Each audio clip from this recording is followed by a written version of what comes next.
ইয়ানালাল্লাহা লুহুমুহা ওয়ালা দিমাউহা ওয়ালাকিন ইয়ানালুহুত তাকওয়া মিনকুম। তাকওয়ার পরীক্ষা আল্লাহর দরবারে আপনাকে আমাকে দিতে হবে। এই জন্য তাকওয়া জিনিসটাই অনেকে বোঝে না, কোরবানি জিনিসটাই অনেকে বোঝে না। কোরবানি কেমনে দিবেন? সুদখোরের সাথে কোরবানি দিবেন না, ঘুষখোরের সাথে কোরবানি দিবেন না, আপনি বেনামাজির সাথে কোরবানি দিবেন না। যদি সে নামাজের তওবা করে, নামাজের দিকে ফিরে আসে, তার সাথে ভাগে কোরবানি দেন, আপত্তি নাই। যদি আপনি একা ছোট্ট প্রাপ্তবয়স্ক একটা ছাগল হলেও দিয়ে যদি কোরবানি দিতে পারেন, এটাই আপনার জন্য উত্তম। কথা বোঝা গেছে? এই জন্য সর্বপ্রথম আপনার শর্ত হচ্ছে কোরবানি দেওয়ার জন্য আপনাকে ঈমানদার হতে হবে। আর আপনি জানেন ঈমান কি থাকে নামাজ ছেড়ে দিলে? হ্যাঁ, আল্লাহর নবী বলতেছেন, মান তারাকা সালাতা মুতাআম্মিদান ফাকাদ কাফারা। যে ব্যক্তি ইচ্ছাকৃতভাবে নামাজ ছেড়ে দিল, যে ব্যক্তি ইচ্ছাকৃতভাবে নামাজ ছেড়ে দিল, নামাজ ছেড়ে দিল, ওই ব্যক্তি কুফরি করল। আর ওই ব্যক্তি যদি কুফরি করে, ওই ব্যক্তির ঈমান সাথে সাথে করে চলে যায়।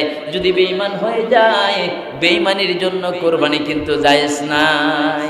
আল্লাহ পাক রব্বুল আলামিনের দরবারে কোরবানির গোশত, কোরবানির রক্ত কিছুই পৌঁছায় না, একমাত্র পৌঁছায় বান্দা তোমার নিয়ত। তোমার মনের মধ্যে কি নিয়ত তুমি করেছো? তুমি কি আর মনে মনে চিন্তা করেছো তোমার ইখলাসিয়াত কতটুকু আছে? ও তুমি কি কোরবানি দাও মানুষকে দেখানোর জন্য, নাকি আল্লাহর ভালোবাসার জন্য, নাকি মানুষের সামাজিকতা রক্ষা করার জন্য? এটা আমার আল্লাহ পাক রব্বুল আলামিন দেখতে চান। তাহলে বোঝা গেল কোরবানি করতে হবে কার জন্য? জোরে বলেন, লাইয়ানালাল্লাহু লুহুমুহা ওয়ালা দিমাউহা ওয়ালাকিন ইয়ানালুহুত তাকওয়া মিনকুম। কিছুই আল্লাহর দরবারে পৌঁছায় না, পৌঁছায় তোমার একমাত্র খোদাবিধি তাকওয়া। সুবহানাল্লাহ বলেন। তোমার তাকওয়া পৌঁছায়। তাকওয়া কাকে বলেন? তাকওয়া অর্থ ভয়। কার ভয়? জোরে বলেন, আল্লাহর ভয়। খশিয়াতুন অর্থ ভয়, খৌফুন অর্থ ভয়, তাকওয়া অর্থ ভয়। খশিয়াতুন অর্থ ভয়, অর্থ সাধারণ ভয় করা। বাবা ধাওয়া করছে, সন্তানকে মারবে, ভয় করে দৌড়ে সন্তান পালায়া যায়। কিন্তু আবার বাবা যখন আবার আদর করে সন্তান তখন ফিরে আসে, এটা একটা ভয়। খৌফুন অর্থ ভয়, আপনার নেতা আপনাকে ভয় দেখাইছে, এটা একটা ভয়। তাকওয়া অর্থ ভয়। মুফাসসিরিন কিরামগণ বলেন তাকওয়া কেমন ভয়, কেমন ভয়, কেমন ভয়? তাকওয়া হচ্ছে এমন ভয়, তুমি অপরাধ করেছ, তুমি গুনাহ করেছ, এই গুনার খবর কেউ জানে না। এই গুনার খবর কোনো মানুষ, দুনিয়ার কোনো চিঠি ক্যামেরা ধরতে পারে নাই, কোনো মানুষ ধরতে পারে নাই, কিন্তু একজন দেখেছে। তিনি কে? আল্লাহ। এই আল্লাহকে ভয় এমন ভাবে করা, এই তাকওয়া অর্থ এমন ভাবে আল্লাহকে ভয় করা, ভয় করার সঙ্গে সঙ্গে সমস্ত প্রকার গুনার কাজ থেকে ফিরে আসার নাম হচ্ছে তাকওয়া। সুবহানাল্লাহ বলেন। তাহলে ভয়, খশিয়াতুন অর্থ ভয়, খৌফুন অর্থ ভয়, তাকওয়া অর্থ ভয়। তিনটার অর্থ কি এক না তিন রকম? জোরে বলেন। তাহলে তাকওয়ার ভয় অন্যরকম। আমার আল্লাহ পাক রব্বুল আলামিনের দরবারে ওই ভয় পৌঁছায় যেই ভয় একমাত্র আল্লাহকে খুশি করার জন্য, আল্লাহকে পাওয়ার জন্য, আল্লাহর জান্নাত পাওয়ার জন্য, আল্লাহর জাহান্নাম থেকে মুক্তি পাওয়ার জন্য। যেই বান্দা আল্লাহকে ভয় করে তার নাম তাকওয়া, আর যেই ভয় করে তাকে বলা হয় কোরআনের ভাষায় মুত্তাকি। সুবহানাল্লাহ বলেন। এই মুত্তাকিদের জন্য কুরআনুল কারীমটা পথ দেখাবে।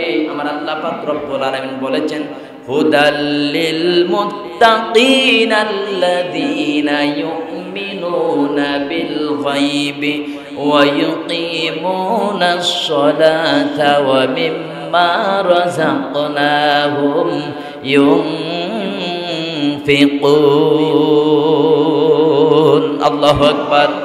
এই মুত্তাকিদের জন্য কুরআনুল কারীমটা পথ দেখাবে। এরপর আল্লাহ বলে দিলেন, আবার মুত্তাকিদের কিছু গুণ ও বৈশিষ্ট্য বর্ণনা করে দিলেন। মুত্তাকি কারা? মুত্তাকি হবে ওই সমস্ত লোকেরা যারা অদৃশ্য বস্তু সমূহের প্রতি বিশ্বাস করে। অর্থাৎ আমরা আল্লাহকে দেখি নাই, আল্লাহকে দৃশ্য না অদৃশ্য? অদৃশ্য। আমাদের সামনে আল্লাহ অদৃশ্য, তার মানে আমরা আল্লাহকে দেখি না। জান্নাত দেখি নাই, জাহান্নাম দেখি নাই, কিয়ামত দেখি নাই, এমনকি আল্লাহর নবীকে পর্যন্ত দেখি নাই। এই আল্লাহর নবীকে না দেখে বিশ্বাস করার নাম, এই বিশ্বাস করা মুত্তাকির একটা গুণ বা বৈশিষ্ট্য। দ্বিতীয় নম্বর গুণ বা বৈশিষ্ট্য হচ্ছে বান্দা নামাজ পড়বে কার জন্য? জোরে বলেন। বান্দা নামাজ পড়বে। 3 নাম্বার বৈশিষ্ট্য হচ্ছে বান্দার রিজিক আমি যা দেব বান্দা শুধু বিদেশেই পাচার করে দিবে না। আমি যা রিজিক দিব, ও বান্দা তোমাকে যে রিজিক দিব, 10 তলা বিল্ডিং 5টা বানাইলা, তুমি ভাড়া দিয়ে শুধু টাকা ইনকাম করলাম, নিজের অ্যাকাউন্টের মধ্যে তুমি শুধু জমা করে রাখলা, এই জন্য না। বান্দারে আমি যা তোমাকে জীবিকা দিব, তোমাকে যে টাকা পয়সা ধন সম্পদ দিব, তা থেকে তুমি আমি আল্লাহর রাস্তায় তুমি তার কিছু অংশ খরচ করে দিবে। সুবহানাল্লাহ। ও ভাই, এই জন্য আজকে আসেন আমরা সেই আমাদের জাতির পিতা হযরত ইব্রাহিম আলাইহিস সালাতু ওয়াস সালামের নিদর্শনাবলী, তার জীবনের একটি ঘটনা হচ্ছে কুরবানি করা। একটা পরীক্ষা, 3 নাম্বার পরীক্ষা, 2 নাম্বার পরীক্ষা আমি গত জুমায় আলোচনা করেছিলাম। আজকে 3য় নাম্বার পরীক্ষা আমরা আলোচনা করবো ইনশাআল্লাহ তাআলা। শুনবেন তো ইনশাআল্লাহ সবাই?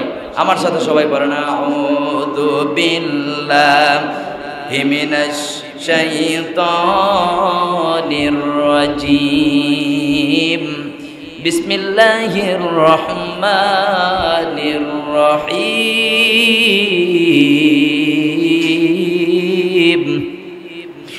فلما بلغ معه السعي قال يا بني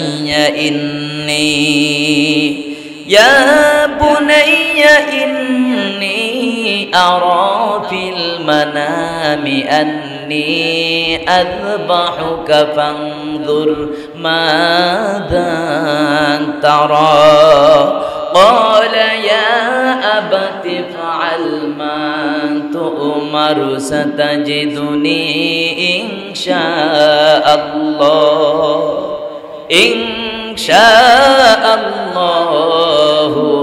من الصابرين।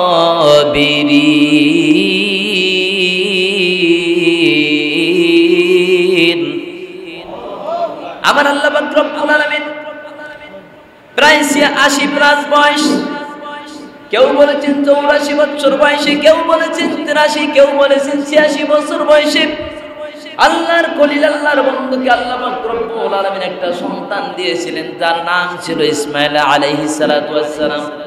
এই সন্তানটিকে বনবাসে দিয়েছিলেন। বনবাস অর্থাৎ চাপা মারওয়া পাহাড় মধ্যবর্তী স্থানে স্ত্রী হাজার সহ রেখে এসেছিলেন।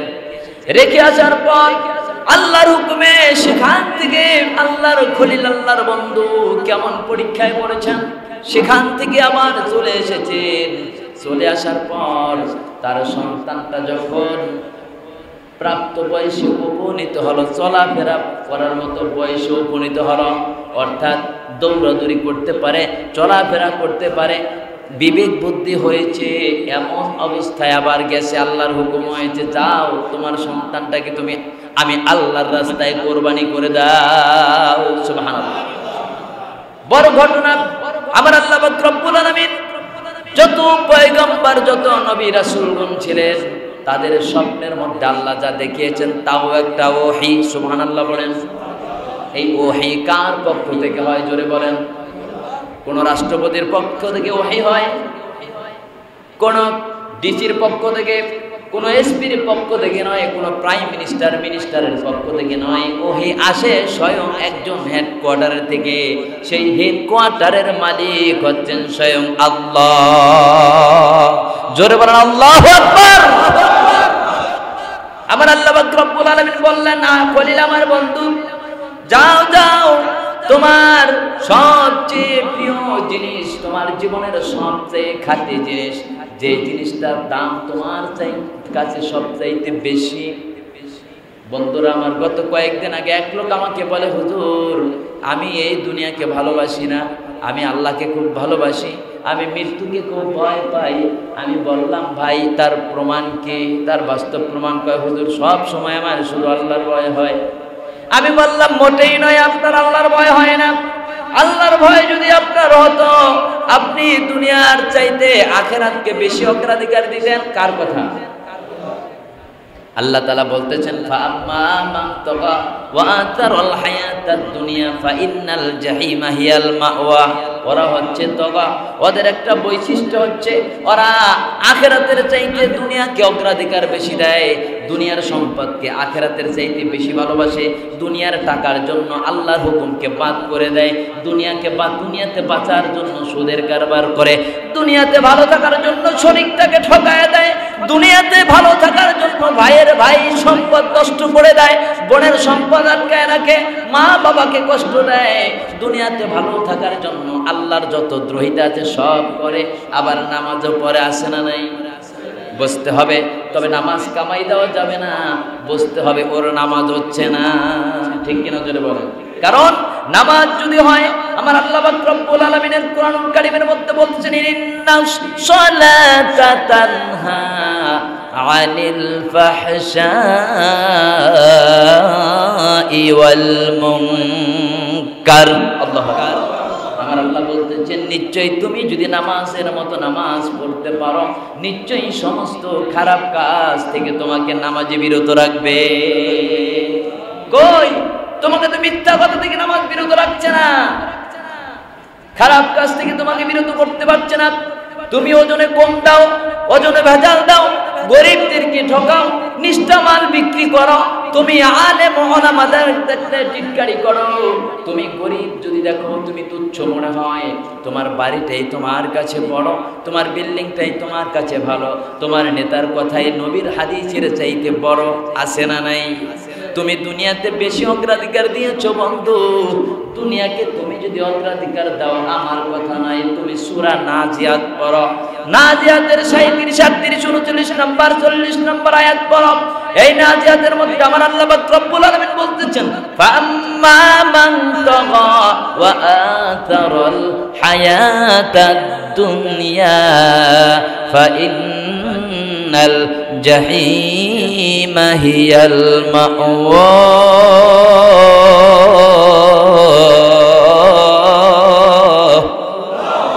আমার আল্লাহ কয় ওরাই তো আসল তগা। তগার আবার ব্যাখ্যা আছে, আজকে তগার ব্যাখ্যা আমি করছি না, ওরাই তো আসল তগা। কেমন তগা? ওরা দুনিয়ার চাইতে আখিরাতকে অগ্রাধিকার দেয় না, দুনিয়াকে অগ্রাধিকার দেয়। দুনিয়াতে কেমনে খাবো, এক বেলা খানার জন্য 5 ঘন্টা 7 ঘন্টা ডিউটি করে, একটা ভালো বাড়ির জন্য বিদেশ গমন করে, কিন্তু কতদিন 2.5 সেকেন্ডের দুনিয়া, কেউ বলেছেন 1 মিনিটের দুনিয়া। এই দুনিয়াতে থাকার জন্য এত কষ্ট করে, কিন্তু আমি আল্লাহর কাছে আসবে লক্ষ নয়, কোটি নয়, কোটি নয়, কোটি নয়, যেই জীবনের শুরু আছে আর কোনোদিন শেষ হবে না, এমন জগতে আসার জন্য বান্দার কোনো প্রস্তুতি নাই। ওই সমস্ত বান্দার জন্য ফাইন্নাল জাহিমা হিয়াল মাওয়া। আমার আল্লাহ কয় ওই সমস্ত তাগুতের জন্য, তগাদের জন্য আমার আল্লাহ পাক রব্বুল আলামিন চিরস্থায়ী জাহান্নামের ব্যবস্থা করে রেখেছেন। জোরে বলেন নাউজুবিল্লাহ। আমার কথা না আল্লাহর কথা। আমি বললাম ভাই আপনি আল্লাহকে ভালোবাসেন, আল্লাহকে ভয় করেন, এটা আপনার মুখের কথা, অন্তরের কথা নয়, ঠিক কিনা জোরে বলেন। অন্তরের কথা যদি আপনার এটা হতো, আল্লাহর হুকুমের চাইতে দুনিয়ার জীবনের কে বাস্তবায়ন করার জন্য আপনার জীবনটা পাগল পারা হয়ে যেত না। আমি তো মনে করি আল্লাহর পথে থাকার কারণে আমার কল্লাটা যদি দ্বিখণ্ডিত হয়ে যায়, আমার কোনো আফসোস নাই। আমি দুনিয়ার কল্লা চাই না, আমি চাই আমার আল্লাহর আখিরাতের সন্তুষ্টি, ঠিক কিনা জোরে বলে। কারণ আমি ইব্রাহিম আলাইহিস সালাতু ওয়াস সালামের সন্তান, আমি নবী মুহাম্মদ রাসূলুল্লাহ সাল্লাল্লাহু আলাইহি ওয়াসাল্লামের রূহানি সন্তান। তাদের চেতনা যদি আমার মধ্যে না থাকে, তাহলে আমি তাদের সন্তান হতে পারবো? ও ভাইয়েরা আমার, সাফা মারওয়া পাহাড়ের মধ্যে রেখে আসছিলেন, কার হুকুমে জোরে কোন? আবার তার সন্তান যখন ফালাম্মা বালাগা মাআহু সায়া ক্বালা ইয়া বুনাইয়া ইন্নী আরা ফিল মানামি আন্নী আযবাহুকা ফানজুর মাযা তারা। আবার গেছেন দেখতে, আল্লাহর হুকুম হয়েছে, 3 দিন পর পর স্বপ্ন দেখাইলেন তোমার প্রিয় বস্তু কোরবানি দাও, কোরবানি দাও, কোরবানি দাও। 3 দিনের পর মনে হলো আমার তো প্রিয় বস্তু দুনিয়ার মধ্যে, আসমানের নিচে, জমিনের উপরে সব চাইতে আমার সন্তান ইসমাঈল। জোরে কন্যা সুবহানাল্লাহ। এবার চলে গেল ইসমাইলের কাছে। ইসমাইলের কাছে গিয়ে বলতেছে, বাবা আসো। ফালাম্মা আস্তামাতাল্লাহু ফালাম্মা বালাগা মাআহু সায়া ক্বালা ইয়া বুনাইয়া ইন্নী আরা ফিল মানামি আন্নী আযবাহুকা ফানজুর মাযা তারা। বাবারে, আমি স্বপ্নে দেখলাম তোমাকে আমি আমার আল্লাহর হুকুমে জবেহ করতেছি, কুরবানি করতেছি। জোরে কন্যা সুবহানাল্লাহ। আপনার আমার সন্তান যদি হইতো, বলতো মাকে আর আমাকে বনবাসে রেখে এসেছিলে, সাফা মারোয়া পাহাড়ের মধ্যে কতদিন যাবত রেখে গিয়েছ। মা আমাকে খাওয়াই, আল্লাহ আমাকে খাওয়াইছেন, মা আমার তত্ত্বাবধান করেছেন। আপনি আবার আছেন আমাকে জবাহ করার জন্য, কোন অধিকারে আছেন আপনি? আমি হলে এটাই বলতাম, ঠিক কিনা জোরে বলেন। কিন্তু তিনি কি বললেন? তিনি বললেন, قال يا أبت افعل ما تؤمر ستجدني إن شاء الله ما تؤمر ستجدني إن شاء الله من الصابرين।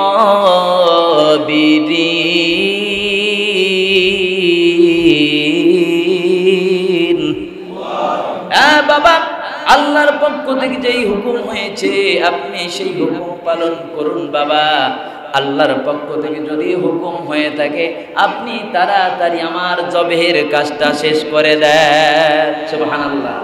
একে বলা হয় আল্লাহর কাছে চেয়েছিলেন যেমন সন্তান, পেয়েছিলেন তেমন সন্তান। আজকে আল্লাহর কাছে চেয়েছিলেন, রব্বি হাবলি, আয় আল্লাহ আমাকে একটা সন্তান দান করুন, মিনাস সলিহিন, আমাকে একটা নেককার পুত্র দান করেন। আর আল্লাহ তাআলা তাকে দান করলেন, ফাবাশশারনাহু বিগুলামিন হালিম।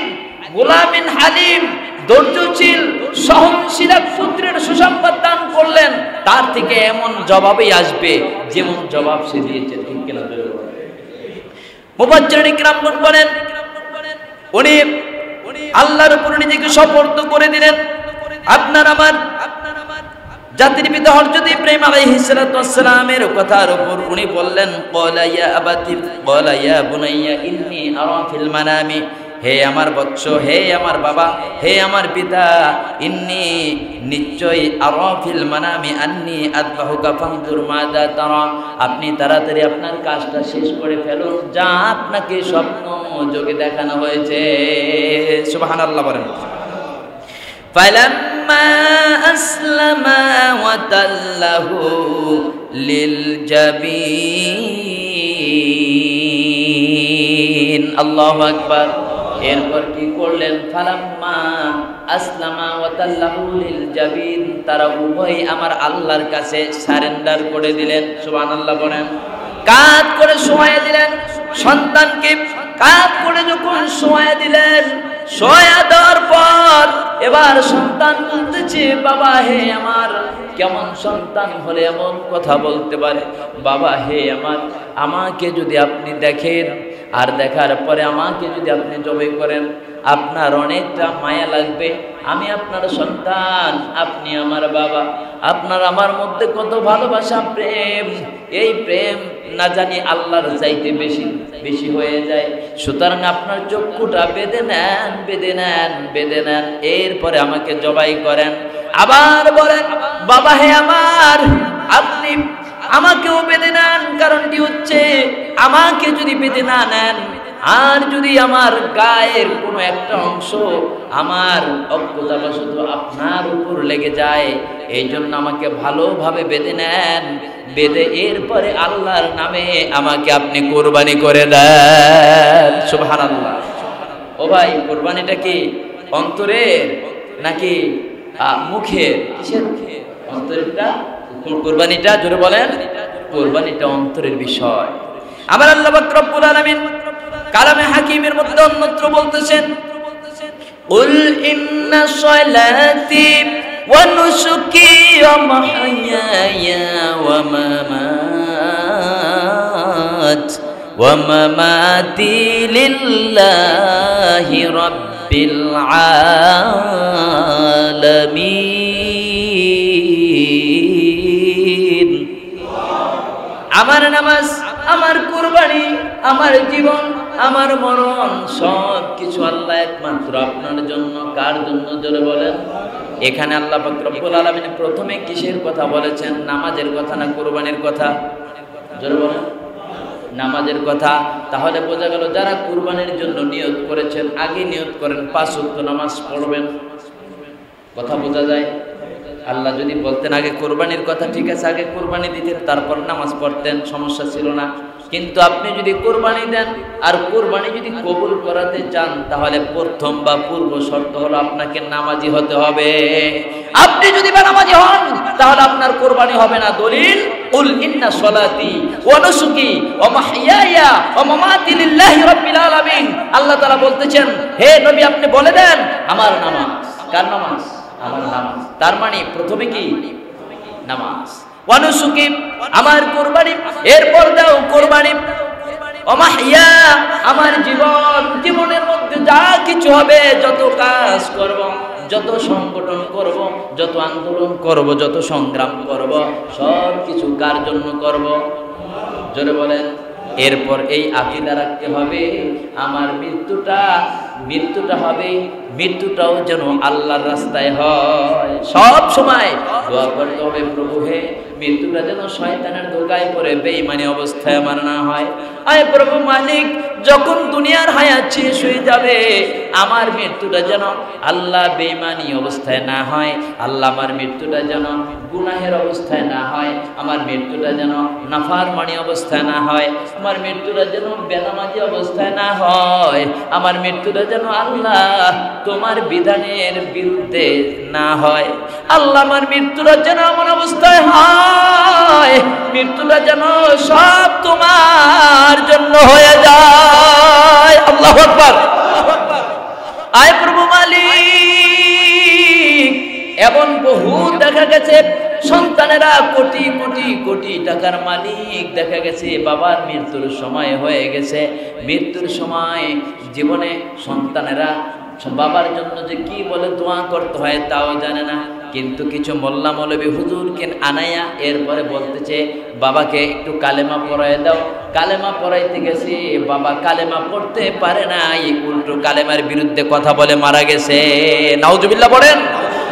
আবার এমন দেখা গেছে আমার পক্ষীর একটা ঘটনা, খুব গরিব লোক ছিল, ওনার টাকা ছিল না, ওনার উপর যাকাত ফরজ হয় নাই, ওনার উপর কুরবানি ওয়াজিব হয় নাই, উনি এক মুঠো আনতে পারলে খাইতো, না আনতে পারলে না খাইতো।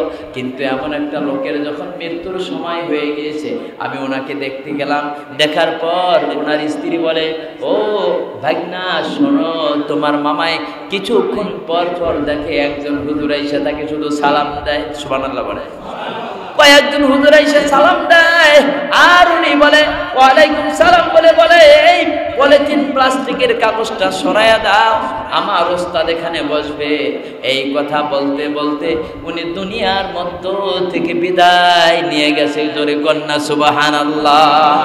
ও ভাই, এই জন্য মৃত্যুটা কার জন্য হবে? জোরে বলেন।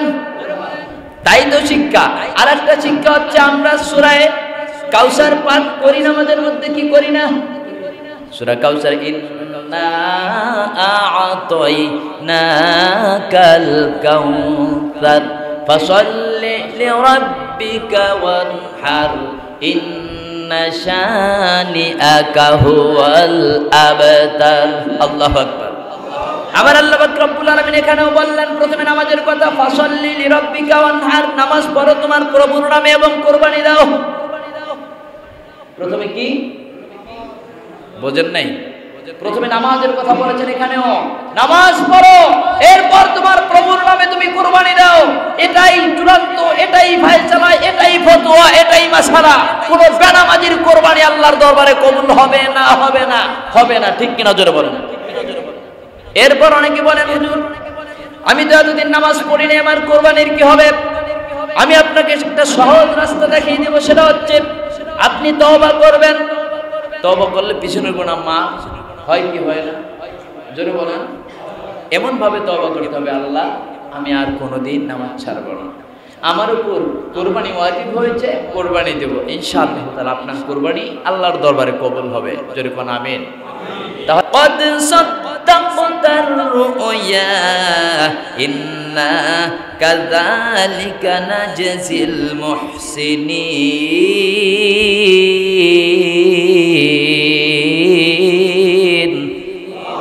হে নবী আপনি আপনার স্বপ্নকে বাস্তবায়ন করে দেখিয়েছেন জোরে কন্যা সুবহানাল্লাহ ও ভাইরা আমার قد صدقت الرؤيا إنا كذلك نجزي المحسنين আল্লাহ পাক রব্বুল আলামিন সত্যবাদীদের এইভাবে করে তাদের প্রতিদান দিয়ে থাকেন ইন্না হাযা লাহুয়াল বালাউল মুবিন আল্লাহু আকবার এই আয়াত দ্বারা বোঝা যায় আমার আল্লাহ পাক রব্বুল আলামিনের পক্ষ থেকে এটা ছিল সুস্পষ্ট একটা পরীক্ষা কি ছিল আপনার জীবনেও পরীক্ষা আসবে আমার জীবনেও পরীক্ষা আসবে তবে হ্যাঁ আপনার জীবনে পরীক্ষা যেই ব্যক্তি ক্লাস 1 এ পড়ে তার পরীক্ষা আর যে ব্যক্তি ডিগ্রি পরীক্ষা দিবে অথবা অনার্স পরীক্ষা দিবে তার পরীক্ষা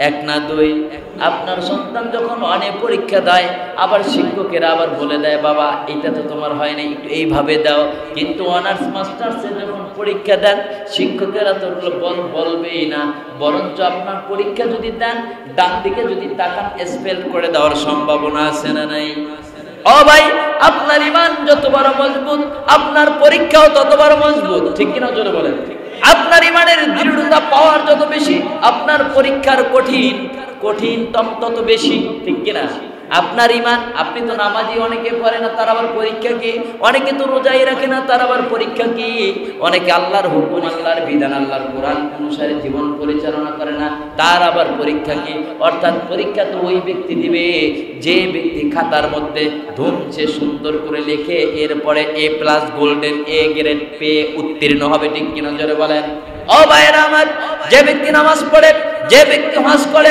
যে ব্যক্তি যাকাত দেয় যে ব্যক্তি কুরবানি করে যার ঈমান যত বড় মজবুত তার পরীক্ষাও তত বড় মজবুত আপনার আমার জাতির পিতা হযরত ইব্রাহিম আলাইহিস সালাম তার ঈমানের মজবুতি তত বড় ছিল যত বড় তার পরীক্ষাও ছিল সুবহানাল্লাহ পড়েন আমার আল্লাহ পাক রব্বুল আলামিন বললেন هذا لهو البلاء المبين وفديناه بذبح عظيم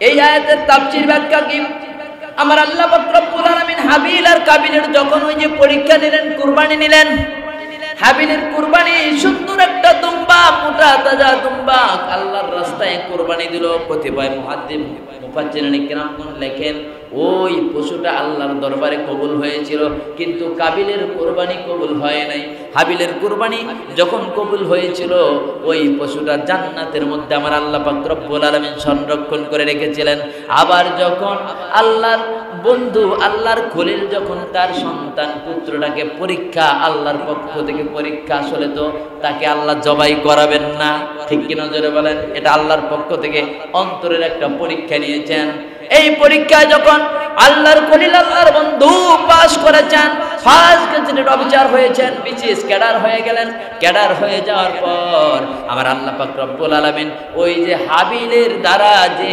পশু জবাই করা হয়েছিল কুরবানি দেওয়া হয়েছিল ওই কুরবানিটা এনে আল্লাহর খলিল বন্ধুর দ্বারা জবাই করে দিয়েছেন জোরে কন্যা সুবহানাল্লাহ আয় ভাইয়ের আমার এই জন্য আপনাকে আমাকে আল্লাহর দরবারে কুরবানি পেশ করতে হবে অন্তরের কিসের লাইয়ানাল্লাহু লুহুমুহা ওয়ালা দিমাউহা ওয়ালাকিন ইয়ানালুহুত তাকওয়া মিনকুম তাকওয়ার পরীক্ষা আল্লাহর দরবারে আপনাকে আমাকে দিতে হবে এই জন্য তাকওয়া জিনিসটাই অনেকে বোঝে না কুরবানি জিনিসটাই অনেকে বোঝে না কুরবানি কেমনে দিবেন সুদখোরের সাথে কুরবানি দিবেন না ঘুষখোরের সাথে কুরবানি দিবেন না আপনি বেনামাজির সাথে কুরবানি দিবেন না যদি সে নামাজের তওবা করে নামাজের দিকে ফিরে আসে তার সাথে ভাগে কুরবানি দেন আপত্তি নাই যদি আপনি একা ছোট্ট প্রাপ্তবয়স্ক একটা ছাগল হলেও দিয়ে যদি কুরবানি দিতে পারেন এটাই আপনার জন্য উত্তম কথা বোঝা গেছে?